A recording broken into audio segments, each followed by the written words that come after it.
Bienvenue à InfoSoir, voici les titres. 94 nouveaux cas de coronavirus confirmés au cours des dernières 24 heures. 140 guérisons supplémentaires sont également annoncées par le ministère de la Santé. Et pour la troisième journée consécutive, aucun décès n'a été enregistré. La plupart des nouveaux cas recensés aujourd'hui l'ont été dans la région Casablanca-Stade. Pour freiner la propagation du virus dans la métropole, les autorités renforcent les mesures de contrôle prévues par l'état d'urgence sanitaire après qu'un certain relâchement ait été constaté dans plusieurs quartiers. Le secteur bancaire reçoit quotidiennement les demandes d'entreprises souhaitant bénéficier de Daman Oxygène, un produit bancaire mis en place par le comité de veille économique et la Caisse centrale de garantie, un mécanisme destiné aux entreprises touchées par les effets du Covid-19. À la fin de ce journal, des images inédites de la capitale, Rabat comme vous ne l'avez jamais vu, une ville confinée et des artères désertes. Madame, Monsieur, bonsoir. Nous débutons cette édition par le bilan du coronavirus au Maroc. 94 nouveaux cas ont été confirmés au cours des dernières 24 heures. Lors de son point de presse quotidien, le ministère de la Santé annonce également 140 guérisons supplémentaires. Et pour la troisième journée consécutive, aucun décès n'est à déplorer. Rita Saha. 94 personnes testées positives au Covid-19 en 24 heures. C'est ce qu'a annoncé le directeur de l'épidémiologie au ministère de la Santé dans ce point de presse quotidien. Un chiffre en baisse. Depuis le début de l'épidémie, le nombre de contaminations dans le royaume s'établit à 6512. La majorité des cas découverts ces dernières 24 heures se trouvent à Casablanca-Stade et en moindre nombre à Fès-Meknès et Marrakech-Safi.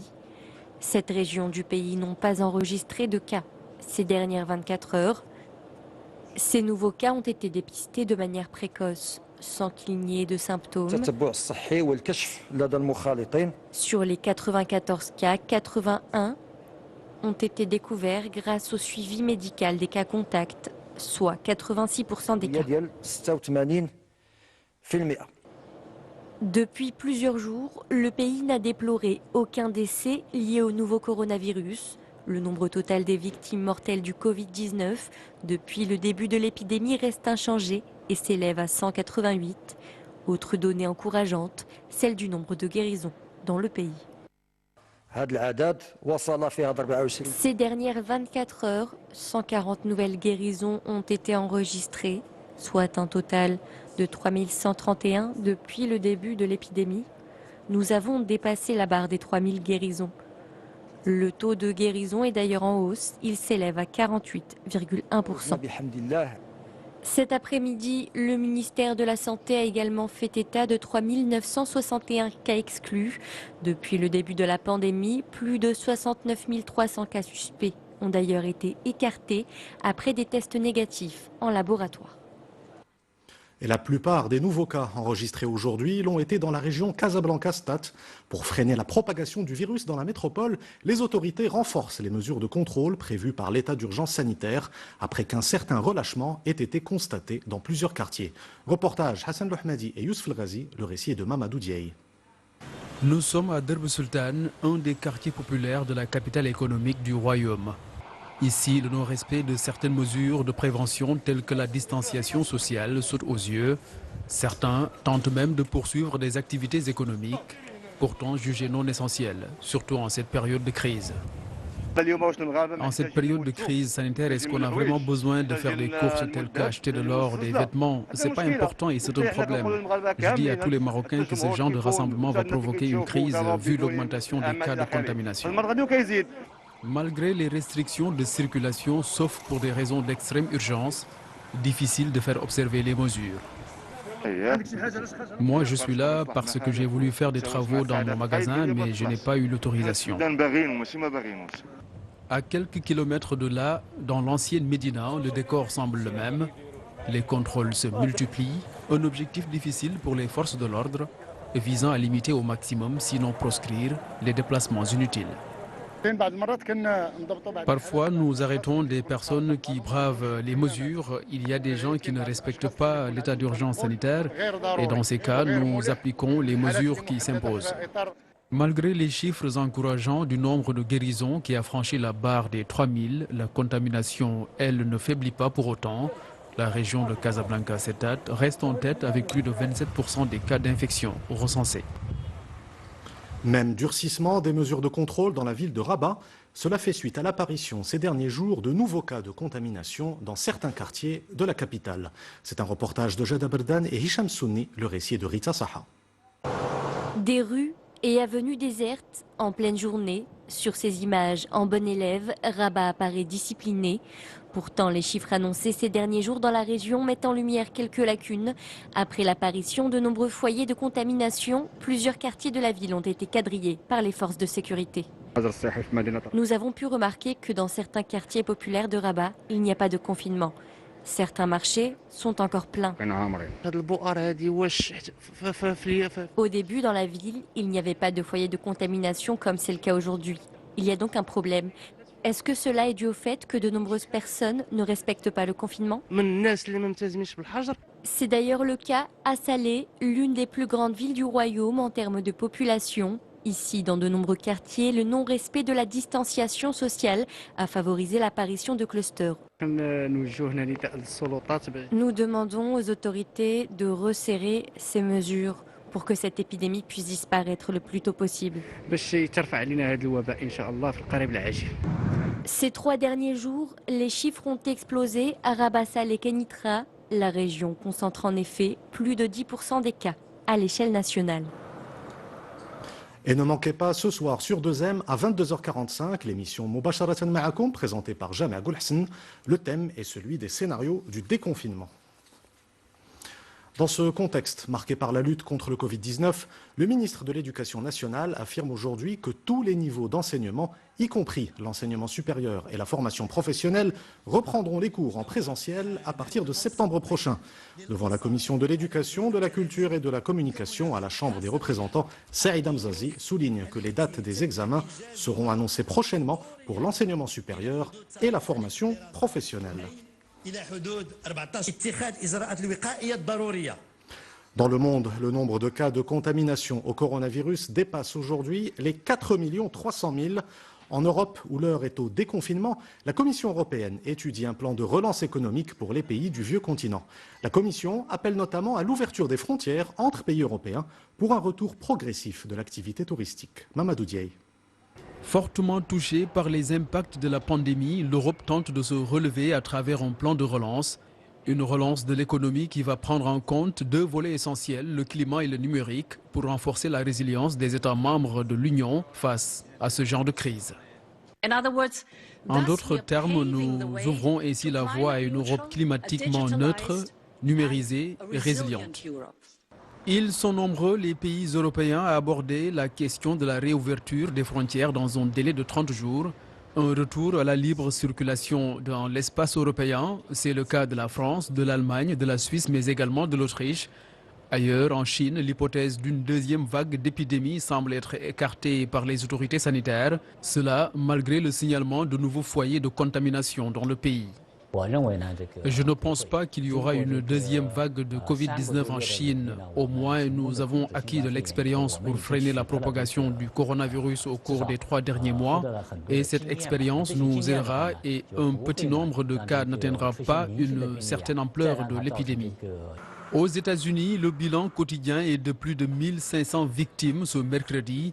À New York, un des foyers de la pandémie, les autorités sanitaires mènent une enquête sur des cas d'un syndrome inflammatoire rare repéré chez les enfants et qui serait lié au nouveau coronavirus. Retour au Maroc avec le secteur bancaire qui reçoit quotidiennement les demandes d'entreprises souhaitant bénéficier de Daman Oxygène, un produit bancaire mis en place par le comité de veille économique et la caisse centrale de garantie. Ce mécanisme, destiné aux entreprises touchées par les effets du Covid-19, propose des découverts à taux préférentiels. Reportage Mehdi Boukhari et Adil Wasmine. Malgré un ralentissement de la commande, ce chef d'entreprise est décidé à aller de l'avant et préserver son business. Après avoir subi une baisse de 80% de son activité et une pression sur sa trésorerie, il s'est tourné vers sa banque pour bénéficier d'une ligne de financement Daman Oxygène. Un découvert exceptionnel pour couvrir ses charges courantes. Je remercie quand même certaines banques qui étaient présentes avec nous. dans cette période, ils ont quand même donné un coup de pouce, tout ce qui est Daman Oxygène. Donc, on a pu quand même payer nos salariés, et nos fournisseurs stratégiques, ainsi que les factures d'électricité. Donc, pour nous, c'est une solution quand même qui est importante pour maintenir quand même notre masse salariale et la survie de notre entreprise. Des lignes de crédit supplémentaires qui devront également couvrir les charges d'exploitation de cette entreprise spécialisée en haute technologie électrique, et ceci pour une période de 3 mois, un appui appréciable qui permettrait à cette entreprise de préserver son assise financière pour la période post-Covid. Nous avons bénéficié d'un accompagnement de nos partenaires financiers pour la mise en place du programme Daman Oxygène. Et notre principal souci à Chili Maroc, c'était bien sûr la santé de nos employés, mais c'était aussi de garantir le plein emploi dans notre groupe et aussi de préparer nos outils de production et nos stocks afin de nous préparer pour la reprise pleine de l'activité. Et pour bénéficier de la ligne Daman Oxygène, l'entrepreneur doit s'adresser à sa banque, un processus fluide et un traitement rapide ne dépassant pas les 15 jours et qui vise à satisfaire une grande partie des demandes des entreprises marocaines. Nous recevons beaucoup de demandes des entreprises clientes, qu'il s'agisse de demandes de report d'échéance crédit ou de demandes de mise en place de crédit Daman Oxygène. On traite ces demandes avec la plus grande célérité selon un processus décisionnel rapide. Aujourd'hui, notre démarche est basée sur une simulation faite aux clients avec une communication tarifaire transparente par rapport à ces simulations. Une bouffée d'oxygène pour les entreprises asphyxiées par les effets du coronavirus et un produit de garantie exceptionnelle qui s'adresse aux TPME, mais aussi les entreprises de taille intermédiaire. Des financements qui peuvent atteindre les 20 millions de dirhams à des taux bonifiés de 4% seulement. Et pour en parler, nous recevons Hassan Bertal, directeur général adjoint en charge du réseau Maroc à Tijari Wafa Bank. Hassan Bertal, bonsoir. Bonsoir, merci pour l'invitation. Merci d'avoir répondu à cette invitation. Près d'un mois et demi après le lancement de Daman Oxygène, quel premier bilan faites-vous de ce mécanisme? D'abord, permettez-moi de commencer par dire que depuis quelques semaines, notre pays fait face à 3 urgences. Une urgence sanitaire, une urgence sociale et une urgence économique. Les pouvoirs publics, sous l'impulsion et les orientations de Sa Majesté le Roi, que Dieu l'assiste, a pris des décisions fortes et rapides pour maîtriser, gérer et atténuer les conséquences et les effets de cette crise. Alors, le système bancaire, très vite, s'est engagé dans cette dynamique nationale sur ces 3 volets. D'abord, sur le volet sanitaire, nous avons pris des mesures, toutes les mesures qui s'imposent, et nous sommes allés bien au-delà. Et ensuite, nous avons déclenché ce qu'on appelle le PCA, c'est-à-dire le plan de continuité d'activité. Ensuite, nous avons demandé et invité nos clients à utiliser principalement les canaux digitaux pour éviter qu'ils se déplacent en agence. Et ensuite, je ne rentre pas dans tous les détails parce qu'ils sont nombreux, mais l'essentiel, c'est de protéger nos collaborateurs et nos clients. Il faut savoir que 100% de nos agences sont opérationnels tous les jours au service de tous les citoyens. Alors, sur le plan social, toutes les aides que l'État a consenties en faveur des affiliés de la CNSS, de la population qui est dans le secteur informel, qu'elle soit ramidiste ou non ramidiste, toutes les aides ont été distribuées à travers les agences bancaires, à travers les agences des établissements de paiement comme Wafa Cash et les guichets automatiques bancaires. Il s'agit de plus de 5 millions de bénéficiaires qui ont tous été servis dans les meilleures normes de sécurité. Et enfin, sur le plan économique, c'est tout naturellement que les banques se sont mobilisées dès le début de la crise pour être aux côtés de leurs clients. Vous savez, notre métier, c'est un métier d'homme, c'est un métier de relations dans la durée. Je vais vous dire quelque chose, jamais nous avons été aux côtés de nos clients comme pendant ce confinement. C'est un peu paradoxal, mais c'est comme ça.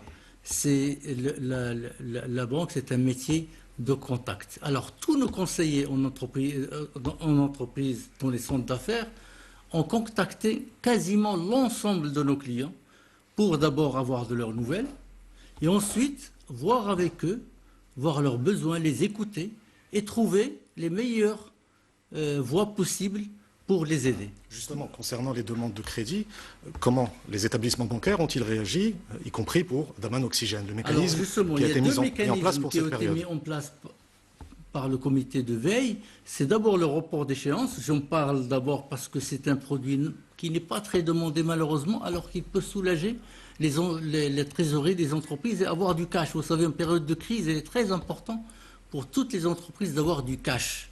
Donc j'invite les entreprises à demander des reports d'échéance de crédit et de leasing pour pouvoir être soulagées. Et ensuite, il y a le produit Daman Oxygène qui, lui, a eu beaucoup plus de succès et qui a été mis en place d'abord pour répondre aux urgences. C'est quoi les urgences du début de la crise? C'est de payer les charges les plus indispensables, c'est-à-dire les salaires, les loyers, les redevances d'eau et d'électricité et toutes les charges indispensables et tous les achats et les fournisseurs stratégiques de l'entreprise. C'est ça Daman Oxygène. Et donc c'est un découvert qui est un taux bonifié de 4% et à l'échéance, c'est-à-dire le 31 décembre 2020, le client a deux possibilités, soit le rembourser s'il peut, soit le transformer en un crédit moyen terme sur une période qui peut aller jusqu'à 5 ans. Alors je voudrais rappeler aussi que ce crédit Daman Oxygène peut aussi bénéficier aux entreprises qui n'ont pas de ligne de crédit avec les banques, qui n'ont jamais eu besoin d'avoir des lignes de crédit. Il y a beaucoup de TPE qui travaillent avec leurs fonds propres, mais elles aussi ont la possibilité d'avoir Daman Oxygène sans dossier de crédit, sans garantie supplémentaire. Pourtant, des entreprises, notamment des PME, affirment avoir déposé un dossier pour bénéficier du mécanisme Daman Oxygène et pourtant avoir essuyé un refus. Comment l'expliquez-vous? Alors, il y a peut-être deux choses à dire, importantes à dire là-dessus. D'abord, il y a un sujet de délai, de procédure et de conditions administratives autour de ce produit. Ensuite, il y a le décalage peut-être entre ce que j'ai expliqué tout à l'heure, Daman Oxygène, qui est un produit d'urgence, qui est un produit pour parer aux besoins les plus stratégiques, les plus névralgiques pour que l'entreprise continue à fonctionner. Et donc, il y a des charges précises dans les circulaires de la Caisse centrale de garantie qui doivent être couverts par ce crédit. Alors, ces demandes, Simedi, viennent récemment. Ça me fait dire qu'au début, on était en urgence, donc le produit répondait aux besoins. Plus le temps passe, plus les entreprises se mettent dans une perspective de redémarrage. Et dans une perspective de démarrage, il y a plus que les charges à payer, il y a le besoin de fonds de roulement, il y a besoin de reconstituer les stocks, il y a besoin, et ce n'est pas le produit Daman Oxygène tel qu'il est fait aujourd'hui qui pourra répondre à ces attentes. Et justement, le secteur bancaire a-t-il prévu des mécanismes pour l'après-Covid, pour répondre aux attentes des entreprises? Les deux sujets dont je viens de parler, et les procédures, et la vocation de Daman Oxygène, le dernier comité de veille économique de la semaine dernière a répondu à ces deux points. D'abord, sur le premier point, il a décidé l'assouplissement des procédures d'octroi de Daman Oxygène pour qu'il y ait plus de fluidité, plus de souplesse, plus d'accès aux TPME à ce produit-là. Justement, est-ce que vous avez des chiffres concernant les demandes déposées pour bénéficier du mécanisme Daman Oxygène? Globalement, Oui. aujourd'hui, sur le volet Daman Oxygène pur, nous dépassons aujourd'hui 13 000 demandes pour plus de 7 milliards de dirhams, ce qui est déjà très important. Mais ça ne correspond pas et ce n'est pas suffisant pour un démarrage massif de l'économie marocaine. Donc je disais, il y a un assouplissement qui est en cours pour fluidifier le processus. Et puis aussi, le comité de veille a décidé de lancer un nouveau produit qui, lui, correspond davantage aux besoins de l'économie marocaine pour un redémarrage fort, pour que toutes les entreprises, c'est ça l'objectif, que toutes les entreprises puissent redémarrer, retrouver leur activité d'avant, sauvegarder tous les emplois. Et aussi un autre objectif extrêmement important, si vous me permettez, je vais dire juste un mot. Brièvement, s'il vous plaît. Le fait que je disais tout à l'heure que le cash et la gestion de trésorerie est importante pour les entreprises, mais de l'autre côté, si vous voulez un démarrage efficace d'une économie, il faut que l'argent circule le plus vite possible. De ce fait, l'État, les banques, la Banque centrale sont un catalyseur qui vont injecter massivement des liquidités pour que les entreprises financent leurs besoins de fonds de roulement et de ce fait créer la confiance entre les opérateurs économiques pour qu'ils puissent se payer les unes les autres. Parce qu'aujourd'hui, la dette inter-entreprise au Maroc, elle est colossale. C'est le fameux délai de paiement que nous avons qui atteint des niveaux insoutenables au Maroc. Et ce mécanisme-là aura pour vocation de dégonfler ce crédit interentreprise, de fluidifier et de mieux faire circuler l'argent entre les entreprises et ça permet de bien continuer. Merci Hassan Bartal, directeur général adjoint en charge du réseau Maroc à Tijari Wafa Bank. Juste un petit mot parce que je ne peux pas ne rater l'occasion pour rendre un grand hommage à tout le personnel des banques qui est en première ligne comme vous. Comme le personnel de santé, comme les agents de sécurité et d'autres métiers en première ligne, avec des risques pour eux, des risques pour leur famille, et qui viennent là tous les jours à servir nos clients. Et je leur rends hommage parce que ce sont des gens dévoués. Mais le plus important, c'est quand quelqu'un, un client, nous appelle pour nous remercier pour ce qu'on lui a fait, ça c'est la compensation, la meilleure compensation qu'on peut avoir. Hassan Bartal, merci d'avoir répondu à notre invitation. Merci à vous. Cette annonce à présent de la Caisse nationale de sécurité sociale, la CNSS servira à partir de demain l'indemnité forfaitaire au titre du mois d'avril aux salariés éligibles impactés par la pandémie du Covid-19. Je vous propose à présent de découvrir des images inédites de la capitale, Rabat, comme vous ne l'avez jamais vu, une ville confinée et des artères désertes. Je vous laisse découvrir ces images commentées par Samia Harissi. Avant de nous quitter, je vous rappelle l'une des principales informations de cette édition. 94 nouveaux cas de coronavirus ont été confirmés au cours des dernières 24 heures. Lors de son point de presse quotidien, le ministère de la Santé annonce également 140 guérisons supplémentaires. Et pour la 3e journée consécutive, aucun décès n'est à déplorer.